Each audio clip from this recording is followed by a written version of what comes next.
What happened to that other picture? They say an image is worth 1,000 words. Back to Fort Hood in the march. For Vietnam veteran Alan Pogue. The soldiers and their supporters are still on the sidewalk, and there are the police. I was on the staff of the Oleo Strut during that time. And for David Zeiger, those images still resonate.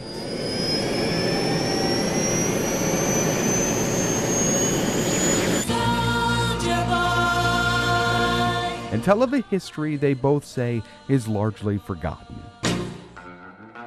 You must understand that I like being a Green Beret. Zeiger, who wrote and directed the documentary Sir No Sir, witnessed the growing soldier opposition to the Vietnam War. This was not a war to be proud of. This was not a righteous war. This was a war in which the United States was essentially trying to spread its empire at the cost of the Vietnamese people. While they were offering the Band-Aids of helping to cure a few cases of impetigo, they were bombing the hell out of the villages. Here I am in front of one of these, what we call Huey helicopters. There I am. Pogue deployed to Vietnam both as a chaplain's assistant and as a medic. A lot of the soldiers didn't support this war either. And so it wasn't clear cut. It wasn't this way or that way. It was there's lots of shades of gray and lots of other opinions that weren't always being accepted. It was obvious that I was going to be court-martialed, and a few days later I got the court-martial notice. And while connected, this isn't a story about what happened in Vietnam. Marvin used the old-fashioned methods of interrogation, force, torture. That was pretty common practice. Or a country spiraling in turmoil and unrest. In the summer of 1968, Army and National Guard troops were sent into American cities as thousands of black people rioted following the assassination of Martin Luther King.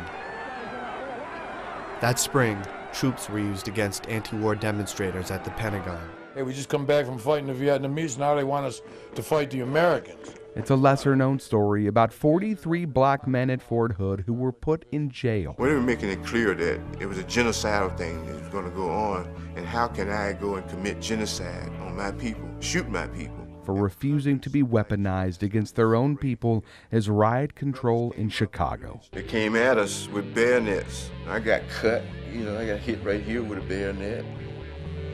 And then every now and then, you open this formation up, and a group of MPs come in and grab a brother and take him back in the back and beat the out of him. You hear him screaming in the back, So, damn. At Fort Hood, the political and anti-war anger continued. 1,000 GIs marched the first year right outside the base. And they told people it was off limits, and they told people that if you went there, you were going to get arrested. Now let's see if I can find it. More than 5 decades later, history frozen in black and white. So many pictures.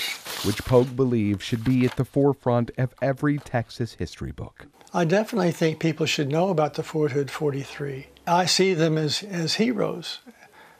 People who risked everything for a moral principle. They should be held up to be respected and not suppressed. I think really looking at the real history of the Vietnam War and of what went on inside the military at that time is crucial. Zeiger knows there are lessons still to be learned from 50-plus years ago. This man didn't do me nothing. He didn't hurt me in no type of way. He hurt none of my black people, none of my families. So why should I shoot him? And he believes the Fort Hood 43 is a hero's story worth telling. The actions that they took still hold a tremendous amount of pride and sense that they had done the right thing at a time when it was extremely difficult, and in a situation where it was extremely difficult to do the right thing. They did it.